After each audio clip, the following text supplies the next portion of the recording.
अस्सलामु अलैकुम वरहमतुल्लाहि वबरकातुहू अहमदुहु व उसल्ली अला रसूलिहिल करीम अम्मा बाद अऊज़ु बिल्लाहि मिनश शैतानिर रजीम बिस्मिल्लाहिर रहमानिर रहीम व इज़ा सअलका इबादी अन्नी फ़इन्नी क़रीब उजीबु दावतद दाई इज़ा दआन फ़ल्यस्तजीबू ली वलयुमिनू बी लअल्लहुम यरशुदून।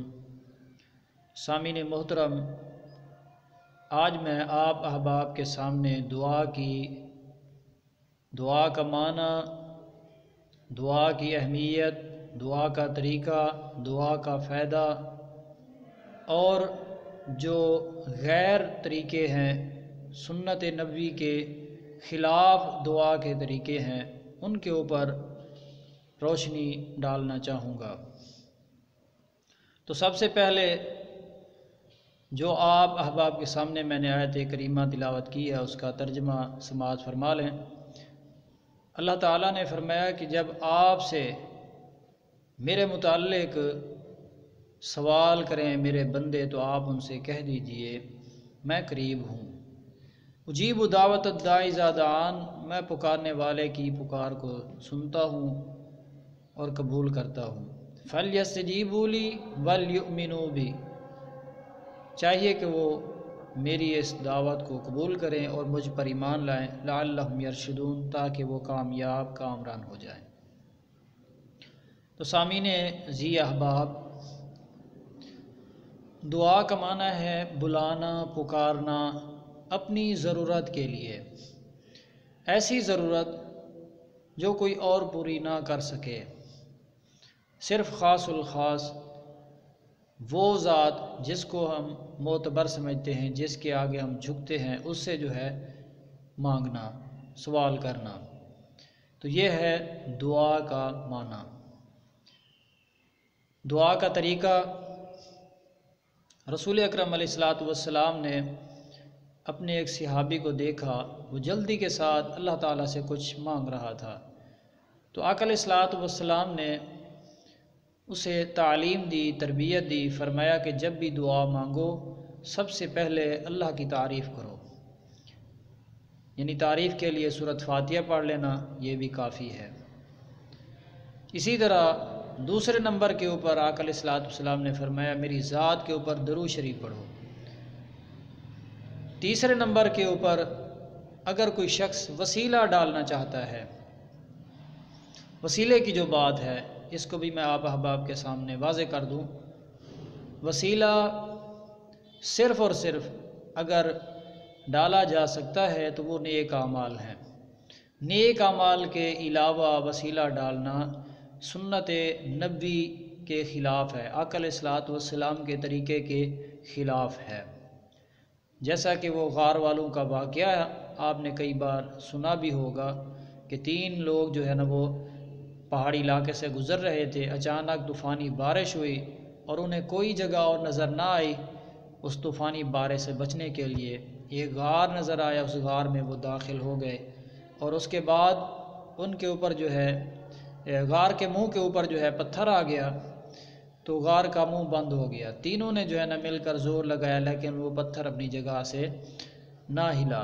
तो तीनों ने जो है मौत का इंतज़ार करना शुरू कर दिया। फिर उनमें से एक ने कहा क्यों ना हम अपनी ज़िंदगी में वो आमाल जो हमने अल्लाह की रज़ा के लिए किए हैं उनको पेश करें, हो सकता है अल्लाह ताला हमें उनके ज़रिए निजात अता फ़रमाए। तो तीनों ने अपने वो नेक आमाल पेश किए, अल्लाह ताला ने उन्हें उनसे उस मुसीबत से निजात दिला दी। तो गार का मुँह जो है खुल गया, पत्थर साइड पे हो गया, तो वो तीनों लोग कामरान होकर सही सलामत जो है वहाँ से अपने अपने घरों की तरफ चले गए। तो सामीन ज़ी वकार, एक और बात रसूल अकरम अलैहिस्सलातु वस्सलाम ने फरमाया कि उवैस करनी गालिबन, आप अलैहिस्सलातु वस्सलाम के सहाबी, आपने फरमाया उनसे दुआएं करवाना, मुस्तजाबुद दावात। हाँ, जिस शख्स को आप नेक समझते हैं, अच्छा समझते हैं, जो ज़िंदा है, मुर्दों से नहीं, जो ज़िंदा है उससे आप जाके दुआ करवा सकते हैं। तो हज़रात व हाज़रीन, फिर आपने अपनी दुआ को, अपनी जो हाजत है उसको, ये सारे मामलात करने के बाद अल्लाह के सामने अपनी जो ज़रूरत है उसको पेश करना। वो ज़रूरत जो है हलाल होनी चाहिए, हराम की नहीं होनी चाहिए। मतलब ये है कि कोई शख्स जो है ना ज़िना के लिए कहता है, चोरी के लिए कहता है, डकैती के लिए कहता है, तो ऐसी दुआ आपकी कबूल नहीं होगी। हलाल रिज़्क़ के लिए आप मांगें, निकाह के लिए मांगें। इसी तरह जो हलाल ज़राए हैं या मुसीबत मुश्किलात, बीमार हैं, बीमारी से निजात के लिए अगर आप अल्लाह ताला से दुआ मांगते हैं तो इंशाअल्लाह अल्लाह ताला आपको ज़रूर सेहत, कामयाबी अता फरमाएंगे। तो दुआ का फ़ायदा क्या है? हज़रात व हाज़रीन, रसूल अकरम अलैहिस्सलातु वस्सलाम ने फ़रमाया कि अल्लाह ताला से कसरत से दुआएं किया करो। कुछ लोग हमारे इस मुआशरे के अंदर बदज़न हो जाते हैं। अक्सर लोगों को सुनने में और देखने में ये बात आई है कि अल्लाह हमारी सुनता नहीं है, लिहाजा हम दूसरों की तरफ जाएंगे। तो हज़रात व हाज़रीन, ये बात सही नहीं है, ये बात गलत है। क्योंकि अम्बिया अलैहिमुस्सलातु वस्सलाम की सीरत को हम उठा कर देखें तो अम्बिया कराम अलैहिमुस्सलातु वस्सलाम की सीरत से भी हमें ये सबक हासिल होता है कि उन्होंने हर वक़्त अल्लाह ताला से दुआएं की हुई हैं। जब भी कोई मामला दरपेश आता रहा है उन्होंने अल्लाह ताला से ही मांगा है और अल्लाह ताला से ही दुआएं की हैं। तो लिहाजा हमें अल्लाह ताला से ही दुआएं मांगनी चाहिए, अल्लाह ताला से ही जो है ना सवाल करना चाहिए। तो सामीन ज़िया बाब, कसरत से दुआएं करनी चाहिए। आका अलैहिस्सलाम का फरमान है, बसा औक़ात ऐसा होता है, इसका फ़ायदा मैं आप अहबाब के सामने रखने जा रहा हूँ। वो ये है कि बसा औक़ात अल्लाह ताला आप जो दुआ करते हैं फ़ौरन उसको कबूल करके उसका जो है ना सिला आपको अता कर देते हैं, आपकी ज़रूरत पूरी हो जाती है।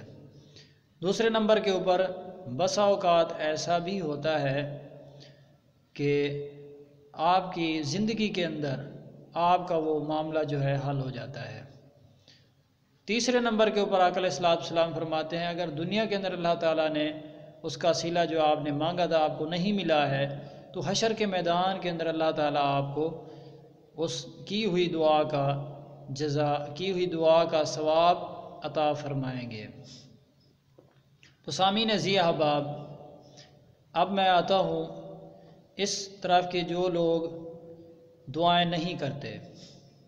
तो हज़रात व हाज़रीन, अल्लाह ताला से ना मांगने वाला मुनकिर काफिर कहलाता है। जो भी इस नज़रिए का हामिल है वो काफिर है, क्योंकि अल्लाह ताला से मांगना चाहिए। अल्लाह ही वो ज़ात है जो तमाम हाजतों को पूरा फरमाती है। तो हज़रात व हाज़रीन, अल्लाह ताला ने कुरान मजीद के अंदर ऐसे लोगों के मुतल्लिक़ फ़रमाया, वक़ाल रब्बुकुम उदऊनी अस्तजिब लकुम, कि और तुम्हारे रब ने जो है कहा अस्तजिब लकुम, तुम मुझसे सवाल करो मैं तुम्हारी दुआ को कबूल करूँगा। इन्नल्लज़ीना यस्तकबिरूना अन इबादती सयदखुलून जहन्नम दाखिरीन, जो मेरी इस इबादत से तकब्बुर करते हैं, मुँह मोड़ लेते हैं, अनकरीब मैं उन्हें जहन्नम के अंदर दाखिल करूँगा। तो इससे ये वाज़े तौर के ऊपर साबित हो गया कुरान की इस आयत से कि अल्लाह से ना मांगने का इनकार करने वाले और रास्ता इख्तियार करने वाले लोग जो है वो इस मामले से अपने आप को बचा लें, औरों के दरबारों को, औरों की जगहों को छोड़ दें, वरना कुरान मजीद की यह आयत उन्हीं के ऊपर फिट आएगी और वो इसका मिस्दाक बनेंगी और हशर के मैदान के अंदर बर्बादी, ज़िल्लत उनका मुकद्दर बन जाएगी। तो ममनुआ जो दुआ के तरीके हैं, जिस तरह हमारे यहाँ हर फ़र्ज़ नमाज के बाद दुआ है, तो सामीन ज़िया बाब, ये आका अलैहिस्सलाम का तरीका नहीं है। हाँ, अगर किसी शख्स को कोई ज़रूरत हाजत पेश आई, उसने आके दरख्वास्त की तो आका अलैहिस्सलाम ने इज्तिमाई दुआ करवा दी। दूसरे नंबर के ऊपर जनाजे के बाद जो है ना फ़ौरन दुआ करवाई जाती है, ये भी आका अलैहिस्सलाम के तरीक़ा से साबित नहीं है। तीसरे नंबर के ऊपर हम ताज़ियत के वक्त जाते हैं, जी हाथ उठाएं दुआ करें, तो ये भी आका अलैहिस्सलाम का तरीक़ा नहीं है, बल्कि आका अलैहिस्सलाम ने दुआएं सिखाई हैं, वो दुआएं पढ़नी चाहिए। तो ये एक ख़ास मखसूस जो है ना उन्वान जो मैंने आप के सामने रखा है। तो दुआ अगर देखी जाए तो हर लम्हे के अंदर जो है ना दुआ है। उठते हुए दुआ, सोते हुए दुआ, नींद से जागते हुए दुआ, घर से निकलते हुए दुआ, गाड़ी पे ऊपर बैठते हुए दुआ, रास्ते में मिलने वालों से सलाम करना, सलाम भी एक दुआ, घर में दाखिल होते हुए दुआ पढ़ना और सलाम करना घर वालों को, ये भी दुआ, वाशरूम के अंदर जाना, इसी तरह हम बिस्तरी जो है ना बीवी से करना उस वक़्त दुआ, तो हज़रात व हाज़रीन गुस्ल करने से पहले दुआ। तो ये सारा दीन जो है दुआओं के ऊपर ही मुश्तमिल है। हर वक्त हम दुआ करते रहते हैं। अक्सर जो हमारा दुआ का मामला है वो तो हमारे चलते फिरते औकात में दुआएं ही दुआएं हैं, दुआएं ही दुआएं, हम दुआएं ही करते रहते हैं। तो लिहाजा ये बदगुमानी या बदख्याल जो है ना लोगों के अंदर पेश कर देना कि ये इस तरह का तरीका नहीं है, तो हज़रात व हाज़रीन कुरान और सुन्नत को अपनाना हमारी निजात का बायस है। कुरान और सुन्नत से किनारा कशी करना हमारे लिए तबाही का बायस है। तो मैं इसी के ऊपर इत्तफ़ा करूँगा कि अल्लाह ताला मुझे और आपको हर वक़्त अपने दरबार के अंदर जो है झोली फैला के मांगने की तौफ़ीक़ व ताक़त अता फ़रमाए। वमा अलैना इल्लल बलाग।